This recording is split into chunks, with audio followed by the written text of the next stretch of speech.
Hello everyone. कल्पना निर्माण दो हमने चालू कर दिया था। उसमें से स्नेह कल्पना, संधान कल्पना और अवयव कल्पना, ये तीनों कल्पना हमने कवर की थी। आज हम पथ्य कल्पना के बारे में पढ़ेंगे। कल्पना ये तो बहुत बड़ा वास्ट टॉपिक है, पर यहाँ से दो तीन जगह से ही क्वेश्चन पूछा जाता है। एक हो गया तक्र, एक हो गया यवागु। यवागु से मतलब मैक्सिमम टाइम क्वेश्चन बनता है। और तीसरा हो गया युष। ये तीनों कल्पना अपने को अच्छी तरीके से पढ़ना है।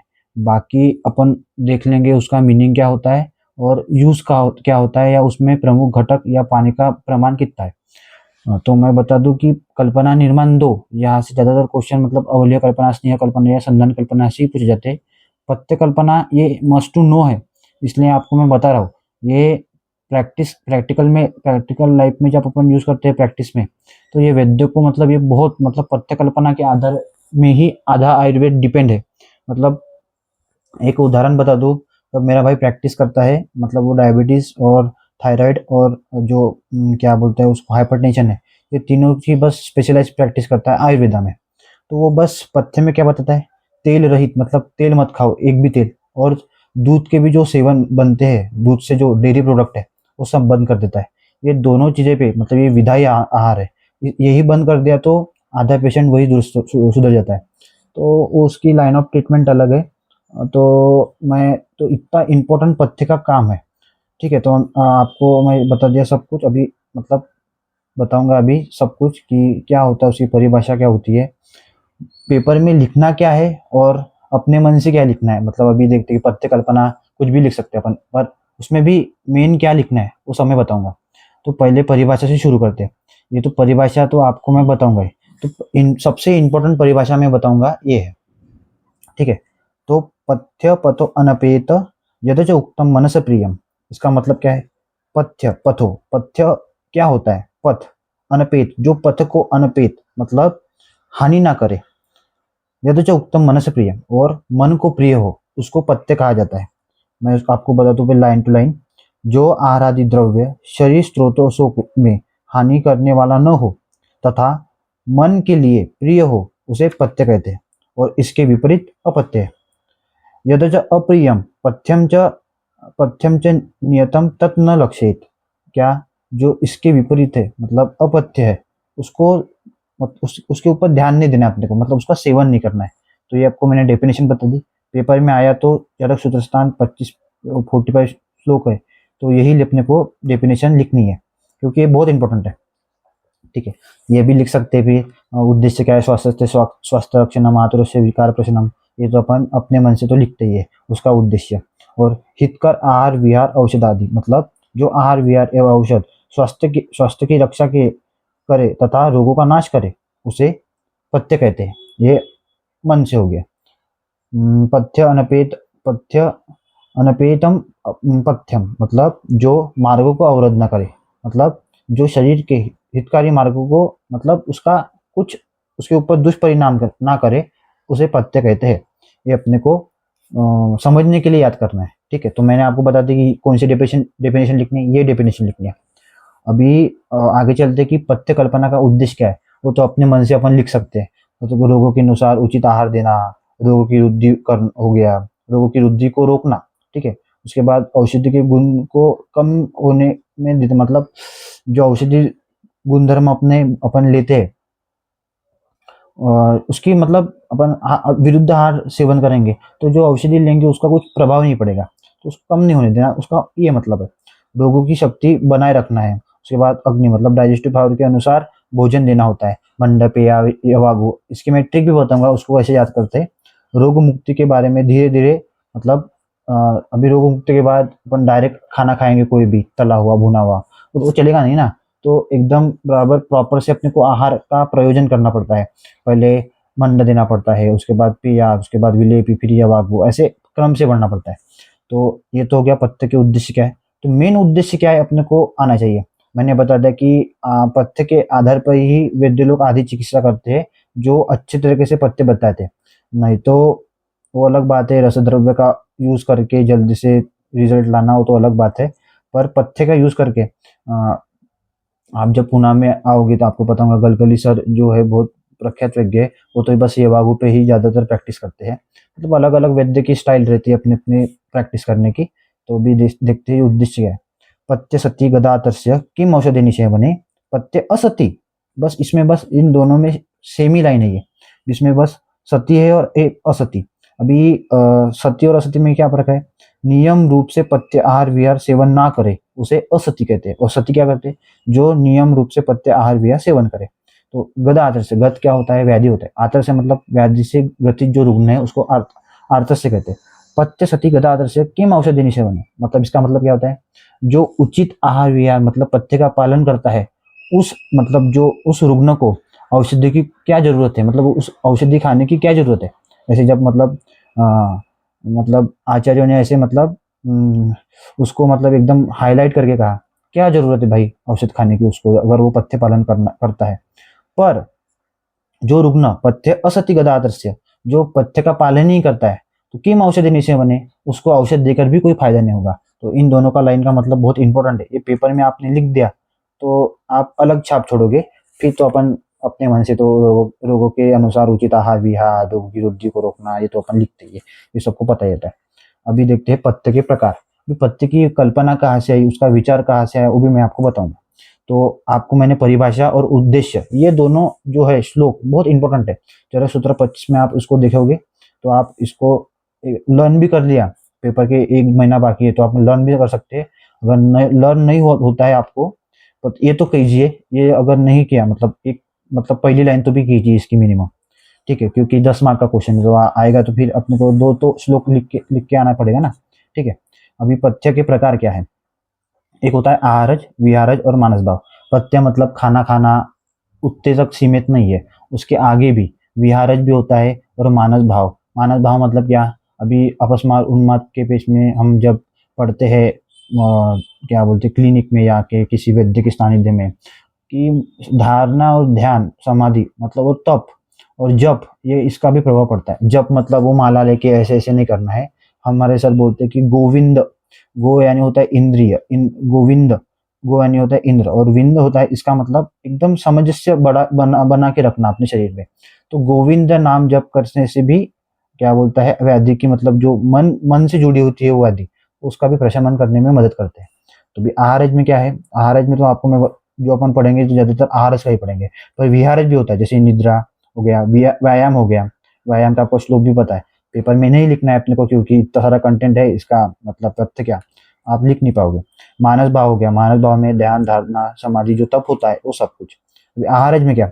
शुभ धान्य, शुभ धान्य और शिंबी धान्य में कंफ्यूज मत होना। शिंबी धान्य मतलब उसमें दो ब आता है तो 2 टुकड़े जो होते हैं, जो डायकोटिलेडन होते हैं वो सब होते हैं शिंबी धान्य। शुभ धान्य में होता है जो मोनोकोटिलेडन होता है। तो शुभ धान्य में क्या होता है? जवागु, मंड, पेया, विलेपी, ये सब पथ्य के प्रकार है, जिसमें शुभ धान्य। शिंबी धान्य में यूश जो दाल से बनते हैं, ठीक है, दाल यानी समझिए पल्सेस, ठीक है। उसके बाद शिंबी शाक, ये क्या होता है? शिंबी शाक से क्या बोलते हैं? शिंबी और शाक को मिला के मतलब दाल, और शाक मतलब क्या होता है? जो सब्जियां होती है, पाले भाजियां मतलब पत्ते वाली सब्जी होती है, उससे उससे कामलिक और खंड बनता है। उसके बाद फल युक्त शाडव और राग बनता है। और दही द्रव्य से तक्र, मथी, छर्चिका, ये तक्र के ही प्रकार है। मैं आपको आगे आने वाले पार्ट में बताऊंगा, पार्ट या इधर ही बता दूंगा अगर ये कवर हो गया पूरा तो, ठीक है। अभी बढ़ते हैं निर्माण विधि। तो मैं थोड़ा सा फास्ट चलूंगा क्योंकि स्टोरेज भी कम रहता है और टाइम भी फिर जाएगा ज़्यादा। तो पानादि कल्पना में क्या है? उष्णोदक, षडंग पानी, तक्र, ठीक है। और अन्न प्रक्रिया में यवागु, यूष और शर्करा। आप साथ के साथ स्क्रीनशॉट निकालते चलिए क्योंकि उसके बाद अगर नहीं मिला स्टोरेज तो आप समस्या हो जाएंगी, ठीक है। तो अभी पथ्य का विचार कैसे है? अभी पथ्य का विचार कैसे करना है? मतलब अभी अपन सोचेंगे कि नहीं पथ्य देना है, इसको दे देंगे कि जमीन के नीचे वाले जो पदार्थ होते हैं वो गुरु होते हैं, जैसे आलू हो गया, साबूदाना हो गया, और जो बेल के ऊपर मतलब उगते हैं, मतलब करेला हो गया, अपनी लौकी हो गई, वो आकाशीय द्रव्य या वायव्य द्रव्य होते हैं, वो पचने के लिए हल्के रहते तो वो देते हैं। ऐसा ज्यादातर विचार रहता है। पर पथ्य का विचार मतलब उतना ही सीमित नहीं है। दीर्घ व्याधि के उपरांत क्या देना है अपने को, ठीक है। शोधन उपक्रम मतलब उसके बाद क्या देना है उसको, संसर्जन जो क्रम होता है उसमें क्या देना है, व्याधि अवस्थे में क्या देना, मतलब उसको रुग्ण को व्याधि है तो उसको क्या देंगे, तब तो नहीं देंगे भाई तू खा मटन खा चिकन खा, वो लाल लाल जो तेल तेल सामान सब भाजी रहती है वो खा, तो उसको नहीं बोलेंगे सोया देंगे, मंड देंगे, यवागु देंगे, यूज देंगे, खिचड़ी देंगे, ऐसे देंगे ना। और स्वस्थ व्यक्ति को क्या देना है, उसको क्या बोलेंगे कि उसका अग्नि एकदम स्वस्थ रहेगा, तो उसको मांस रस सेवन करा सकते हैं, या कुछ जो गुरु चीज है, पर जो जब वो व्याधिग्रस्त रहता है, अग्निमान रहता है, तब खा नहीं सकता, पर वो अगर स्वस्थ व्यक्ति खा मतलब खाएगा तो उसको पोषण मिलेगा, ठीक है। तो उसका वो पथ्य अलग रहेगा। दीर्घ व्याधि के उपरांत तो उसका पथ्य अलग रहेगा, क्योंकि उसको शिफ्ट करना है, तो उसको मंडपे या विलेपी यवागु ओदन ऐसे कर करके मतलब क्रम से अपने को बढ़ाना पड़ेगा और खाने तक आना पड़ेगा। शोधन उपरांत कैसे देना है, शोधन उपरांत तीक्ष्ण उष्ण चीज दी उसको, तो उसके ऊपर मतलब वो धातु शोधन की वजह धातु क्षय हो जाएगा ना। तो अपने को ऐसे विचार करना है। तो पथ्य मैंने बताया, पहले क्या लिखना है, डेफिनेशन, उसका उद्देश्य और पथ्य विचार कैसे आया, ठीक है। अभी बढ़ते हैं मेन यवागु, ये इससे क्वेश्चन बन सकता है कि यवागु क्या होता है। तो पहले मैं बता दूं उसकी डेफिनेशन जो होती है, यवागु षडगुण जले सिद्धा स्यात कुरशरा घना। अभी कुरशरा क्या होती है, खिचड़ी, खिचड़ी की तरह वो घन होने चाहिए, षड गुना उसमें जल मतलब 6 गुना उसमें जल डालना है, ठीक है। तो उसको यवागु किससे बनता है अपने को याद रखना है, मैंने आपको डेफिनेशन बता दी। ये नीचे तंदुल मुद्ग माक्ष तिल साजिश मतलब इसको उसमें डाल के उसको बना सकते हैं, इसका मतलब है, ठीक है। तो शुभ धान्य चावल हो गया, सातु हो गया, इसको पकाकर बनाते हैं और आवश्यकता अनुसार औषधि सिद्ध जल का प्रयोग करते हैं। अभी यवागु के प्रकार भी मतलब अलग अलग है। इसमें 3 पलक जो मंडप या विलेपी वो अलग है, और 2 जो क्वाथ सिद्ध और कल्क सिद्ध। क्वाथ सिद्ध कैसे करना है, अभी मैंने आपको जब क्वाथ का ये बताया था क्या, क्वाथ कैसे बनाते हैं कि 16 गुना पानी डालो, 1/8 उसको शेष रखना है। तो क्वाथ सिद्ध में यवागु में विशिष्ट पानी के स्थान पर औषधि का काढ़ा लेना है। मंड में 14 गुना, पेया में 6 गुना और विलेपी में 4 गुना। मैं आपको बताऊंगा इसको याद कैसे करना है, ठीक है। तो क्वाथ लेना है और कल्क सिद्ध यवागु में कल्क लेना है। तो कल्क कैसे लेना है, तीक्ष्ण वीर्य का है कल्क तो 1 तोला लेना है, मध्यम वीर्य का है तो 2 तोला, और मृदु वीर्य का है तो 4 तोला। क्योंकि ज्यादा तीक्ष्ण उष्ण देंगी तो जो रुग्ण रहेगा वो खा नहीं पाएगा। तो कल्क दीपनीय पाचनीय व रुचिकर होता है, ठीक है। तो अपने को ये लाइन बस लिख के आना है अगर यवागु आया तो। ये सब पेज बढ़ाने के बात है बस, बाकी कुछ नहीं है, क्योंकि यवागु छोटा सा टॉपिक है, उसको अपने को बराबर पॉइंट वाइज लिखा तो मार्क मिलते हैं। अभी पॉइंट वाइज कैसे, ये तो सब लिखते हैं, जो मैंने अलग से लिखा है मतलब रेड पेन से या ग्रीन पेन से, वो थोड़ा सा विशेष है, मतलब आपको मतलब बाकी बच्चों से थोड़ा सा अलग करता है। नहीं तो ये सभी लिखते हैं मंड क्या होता है, विलेपी क्या होता है, ठीक है।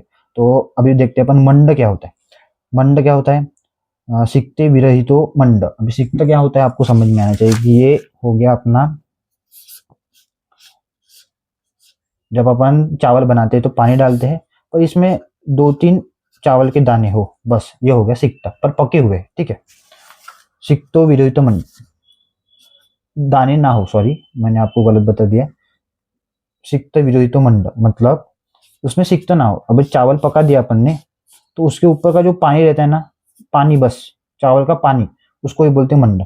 सिक्त रहित मतलब जो चावल के दाने होते हैं, मतलब जो पका हुआ दाना रहता है, मतलब उसको वो रहित रहता है, उसको सिक्त रहित बोलते हैं, सिक्त विरहितो मंड।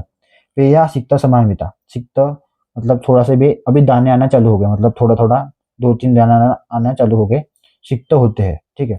विलेपी बहुसिक्ता, भी इसमें क्या होता है, पेया में इसमें दाने मतलब थोड़े होते हैं, द्रव अधिक होता है, मतलब दाने कम द्रव अधिक, इसमें दाने हो गए, ये हो गया अपना पेया। ये हो गया मंड। मंडा में भी आपको मैं बताऊंगा, एक होता है वाट्य मंड, एक लाजा मंड, वो पेपर में पूछ सकते हैं। तो पेया क्या होती है, 2-4 सिक्त हो सकते हैं, मतलब जो चावल के पके हुए दाने, ठीक है। अभी और विले भी क्या होता है, बहुसिक्ता। बहुसिक्ता मतलब सिक्ता ज्यादा होते हैं, मतलब दाने अभी ज्यादा होते हैं और द्रव कम, ठीक है। उसके बाद स्यात एवागु विरल द्रवा, और द्रव रहित जो होता है खिचड़ी समान, वो रहता है यवागु। मैंने आपको सब बता दिया। अभी इसकी मतलब आपको अलग मतलब बच्चों से अलग बनाएगा जो है, मंड क्या होता है, प्राण धारक, मतलब वो प्राणों को मतलब प्राण को पुष्टि देता है, अपने शरीर को पुष्टि देता है मंड। श्लेष्म पित्तर होता है वो, ग्राही पिपासा नाशक होता है, ठीक है। उसके बाद पीजा क्या होती है, धातु पुष्टि, लघु होता है, बस्ती शोधन में मतलब बस्ती शोधन में काम आता है। मतलब बस्ती शोधन कैसे करेगा, उसमें जो पिया में अपन बस्ती शोधनार्थ जो द्रव्य डालेंगे, तो उससे वो बस्ती शोधन जैसे काम करता है। वातानुलोमन वातानुलोमन वातानुलोमन करता है पेया। उसके बाद विलेपी क्या करता है, वो ब्रूहन करता है, मधुर रसात्मक और पित्तनाशक करता है। तो अपने को ये एक्स्ट्रा पॉइंट लिखने हैं, ठीक है। तो आपको मैंने बता दिया मंड, विलेपी और पेया में डिफरेंस क्या होता है। ये आप श्लोक भी लिख सकते हैं, या तो अपने मन से भी लिख सकते हैं कि सिक्त क्या होता है। सिक्त जो होता है रहित, वो होता है मंड। सिक्त होते हैं और द्रव अधिक होता है, वो होता है पेया। उसके बाद सिक्त अधिक होता है, द्रव कम होता है विलेपी। और एकदम द्रव से रहित होता है, वो होता है यवागु, ठीक है। अभी मैंने क्वाथ सिद्ध यवागु और कल्क सिद्ध बता दिया। अभी इसको याद कैसे करना है। अन्न विलेपी मंड यवागु 5 4 14 6 लागू, ठीक है। एक बार बोलिए मेरे साथ, अन्न विलेपी मंड यवागु 5 4 14 6 लागू, ठीक है। मतलब अन्न में पानी की मात्रा की तो 5 गुना, विलेपी में 4 गुना, मंड में 14 गुना और यवागु में 6 गुना। आपको याद होगा। एक बार बोलिए, अन्न विलेपी मंड यवागु 5 4 14 6 लागू, ठीक है। तो आपको मैंने पानी का मान याद करवा दिया। तो अभी आगे बढ़ते हैं यूज की तरफ। ये भी बहुत, हाँ, पर इससे पहले मैंने सब जगह से इकट्ठा करके आपको पढ़ाता हूँ कि यवागु के गुण क्या होते हैं। ये चरक चिकित्सा जो अध्याय पढ़ोगे आप, तो लंघन के बाद, मतलब लंघन करते तो उससे पहले अपन लंघन के बाद यवागु देते किसमें, नवज्वर में। तो उसमें आया है कि यवागु के गुण क्या है। स्वेदनाय द्रव उष्णत्वात्, द्रव और उष्ण से क्या करता है, स्वेदन करता है। क्यों? क्योंकि जो अवरोध होता है ज्वर में, किससे, क्लेद से या स्वेद भव स्रोत में अवरोध होता है, उससे वो स्वेदनाय द्रव उष्णत्वात्, द्रव होने से और उष्ण होने से वो स्वेदनाय मतलब स्वेदन का कार्य करता है। द्रवत्वात् त्रुट प्रशमनते, मतलब तृष्णा शामक होता है, क्योंकि वो द्रवत्वात् द्रव रूप होता है। उसके बाद आहार भावात् प्राणाय, आहार भाव होने से क्या, अन्न खाने से अपने को क्या बोलता है, क्या मतलब धातु पुष्टि होती है, रस रक्त मांस मेदा बनता है, तो अपना प्राण मतलब अपन जीवित रहते हैं, उसको भी बोलते हैं आहार। आहार भावात प्राणाय। सरत्वात लाघवाय, सर गुण होने से वो लघु होता है। जरहन्यो मतलब जर सात्म्य, इस सभी गुणों से वो ज्वर सात्म्य होता है और इसलिए वो ज्वर नाशक होता है। तो यवागु के आप गुण भी लिख सकते हो, अगर आया तो यवागु, ठीक है। अगर स्टोरेज खत्म हो गया तो मैं इसका सेकंड पार्ट डालूंगा, ठीक है। अगर जब तक है तब तक आप पढ़िए। तो युष क्या होता है, कल्क द्रव्य पलम शुंठी पिपली चार्थ कर्षिका, मतलब शिंबी धान्य लेना है, क्या कितना लेना है, एक पल औषधि द्रव्य लेना है, 16 पल जल लेना है और आधा आधा कर शुंठी और पिंपली लेना है, बस इससे ही बनता है युष। कल्क द्रव्य पलम मतलब एक द्रव्य, एक पल क्या होता है, औषधि द्रव्य। वो शुंठी पिपली च अर्ध कर्षिका मतलब आधा आधा कर शुंठी पिपली। वारी प्रस्थेन मतलब क्या होता है, वारी मतलब होता है पानी, एक प्रस्थ पानी लेना मतलब 16 पल यानी जल लेना है। विपचेत सद्रव्य युषो उच्चिते, मतलब युषो उच्चिते मतलब सारांश संहिता मध्यम खंड का अपने को याद करना है तो कर सकते हैं, नहीं तो मैंने आपको बता दिया कि एक पल औषधि द्रव्य, 16 पल जल और आधा आधा कर शुंठी पिपली डाल के बनाते हैं। चिम्बी धान्य मतलब मूंग मसूर तूर उड़द की जो दालें होती है उसे बनाया जाता है द्रवाहार। शुंठी व पिपली आधा आधा कर चले, कल्क बनाकर 16 पल जल में पकाइए। पर्याय द्रव को युष कहते हैं। अभी युष के भी प्रकार होते हैं, कृत युष और अकृत युष। अभी कृत युष कैसे करेंगे, विज्ञेय लवण स्नेह कटुके संयुक्तम कृतम, मतलब स्नेह लवणम, लवण से मतलब जो अपना नमक होता है, स्नेह से, और कटुका, कटुका मतलब जो तीखापन होता है, थोड़ा सा अपन मीठे डालते हैं या जो होता है काली मिर्च डालते हैं, तो उससे क्या होता है, वो कटु रस युक्त हो जाता है। तो लवण स्नेह और कटु युक्त जो होता है उसे कृत कहते हैं। अस्नेह अस्नेह अलवनम सर्वम अकृतम कटुके बिना, मतलब जो अस्नेह, स्नेह रहित, लवण रहित और कटु द्रव्य से रहित हो उसे अकृत यूज कहते हैं। ये तो हो गई अपनी क्या बोलते हैं, टेक्स्ट बुक, मतलब जो अपनी संहिता की लैंग्वेज है वो। अगर ये लिखा तो बहुत अच्छे मार्क मिलते हैं। अगर ये अपने पास टाइम नहीं अपने को याद करने का, तो जो तड़का लगाया हुआ है उसे यूज कहते हैं, बिना तड़के का अकृत यूज कहते हैं, ठीक है, उसको कृत यूज कहते हैं। पहले अपने को अकृति देना है, जब अगर पेशेंट व्याधि से ग्रस्त होने के बाद उसको अब देना है अपने को यूज, तो अपने उसको अकृत यानी बिना तड़के वाला ही देंगे, उसके बाद तड़के वाला दे सकते हैं। मंड पेया विलेपी के बाद यूज देना है, अभी कभी भी नहीं देना है यूज के लिए भाई, पहले मंड देना है, पेया देना है, उसके बाद विलेपी से क्रम से बढ़ा के जाने वाला है अपन, उसके बाद अपन यूज देंगे। रोगों की अग्नि देख के देना है अपने को यूज। मूंग आदि को छिलना है, मतलब उसको एकदम ज्यादा छिलका वाला नहीं डालना है, मतलब थोड़ा छान कर अच्छी तरीके से देना है उसको, और खीर जैसे गाढ़ा होना चाहिए, तब अपन उसको दे सकते हैं, क्या बोलते हैं उसको, रुग्ण को। मतलब पानी ही देना है उसको ज़्यादातर। उसका मतलब जो दाल है, दाल पकने के बाद दाल को निकाल लेना है और बस वो पानी-पानी दे सकते हैं, ठीक है। अभी इसमें भी एक ट्विस्ट है, मैं आपको बता दिया कि सब जन लिखेंगे ये, आपको अलग क्या लिखना है। जो क्रुत होता है वो पित्तनाशक होता है। क्यों होता है पित्तनाशक?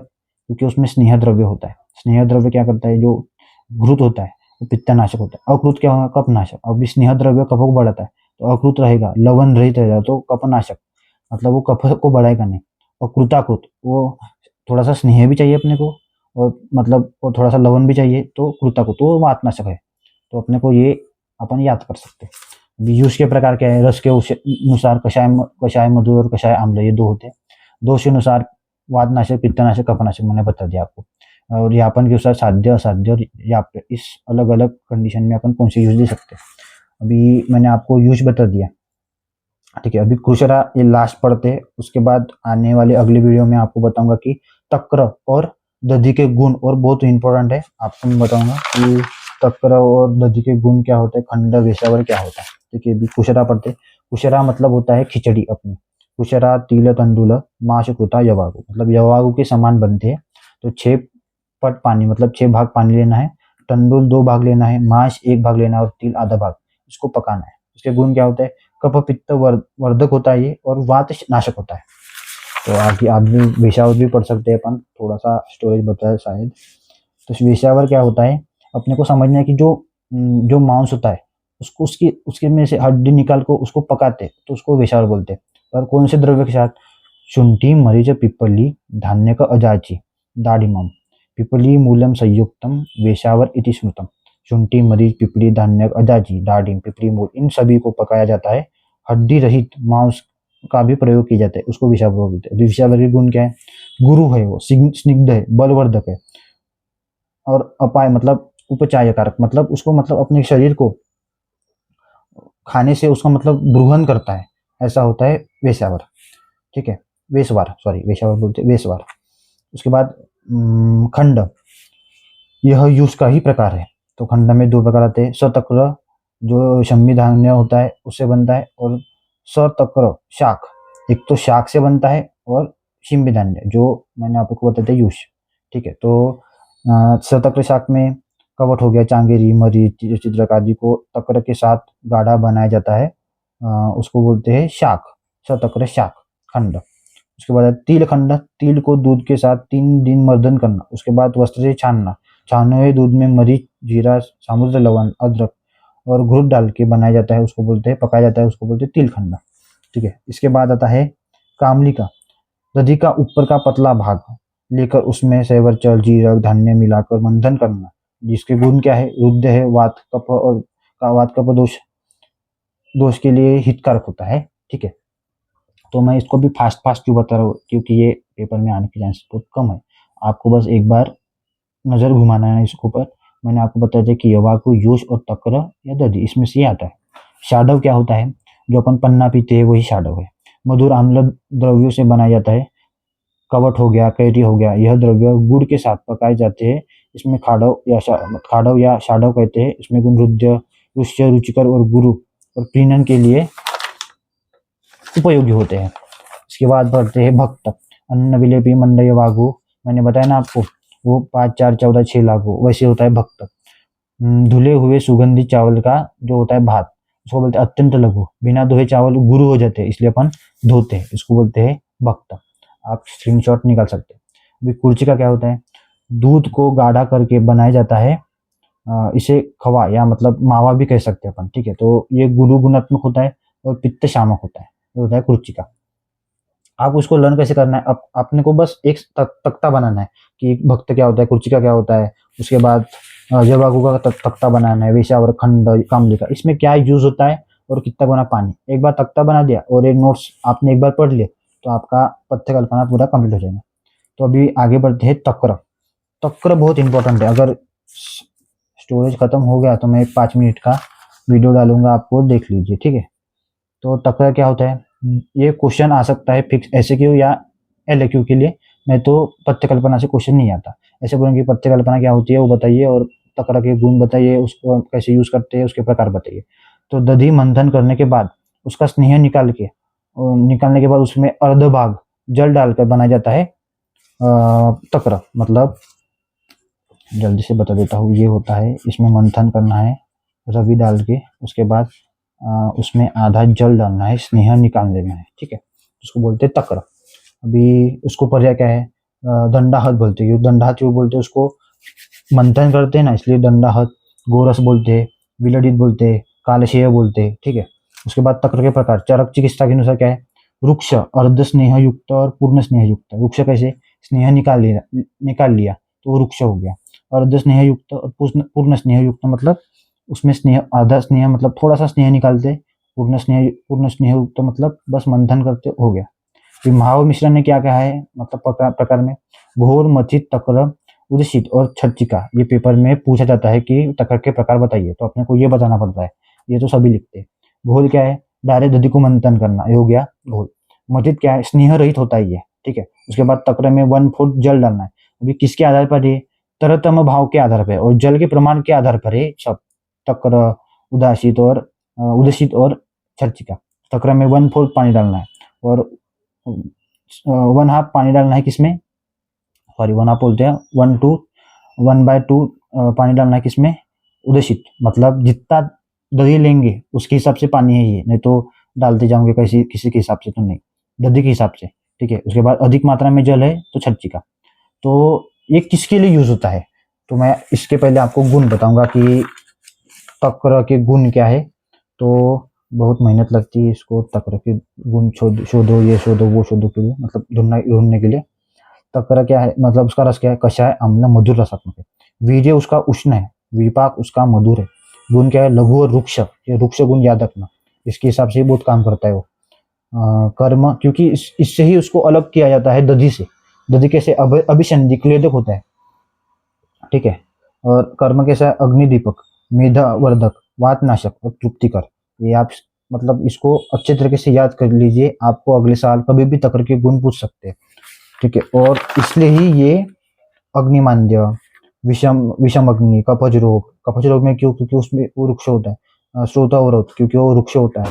कोष्ठगत वात, गुल्म, अर्श, ग्रहणी, शोष, अतिसार, पांडु और मूत्रकुच में काम में आता है, ठीक है। और लास्ट में दधि के, आप अगर स्टोरेज खत्म हो गया तो देख लेना एक बार। रोचनम, दीपनम, रुष्यम, स्नेहनम, बलवर्धनम, पाके, आम्ल, उष्णम, वातग्नम, मंगलम। आपको एक बार बहुत एक इंटरेस्टिंग चीज बताता हूँ। अगर रात को दही क्यों नहीं खाते, वो तो सब जन बताते कि अभिषेक के लिए जो होता है। अमांगल्य मतलब अमंगल लाता है, मतलब पैसा हानि, वित्त हानि, समृद्ध हानि भी लाता है अगर रात को दधी खाते, ऐसे शास्त्र में लिखा है।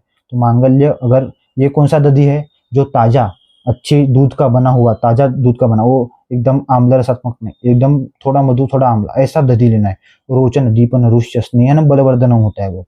पाके, आम्ल, उष्णम, वातग्नम, मांगल्यम ब्रुवन होता है। इसलिए वो अतिसार, विषम ज्वर, अरुचि और मूत्रकुच और कार्य में काम में आता है।